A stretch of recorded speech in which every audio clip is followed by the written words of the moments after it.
Coffee போட்டுக்கிட்டே உங்களுக்கு ஒரு மோட்டிவேஷன் ஸ்டோரி சொல்கிறேன் கேளுங்களேன்.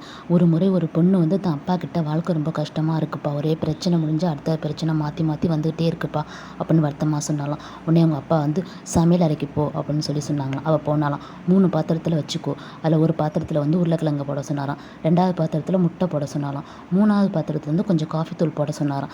சரி 3யும் போட்டாப்பலாம். அந்த பொண்ணு வந்து போட்டாங்களாம். கொஞ்சம் நேரம் கழிச்சு அந்த பொண்ணுக்கிட்ட என்ன ஆச்சுன்னு கேட்டாலாம்.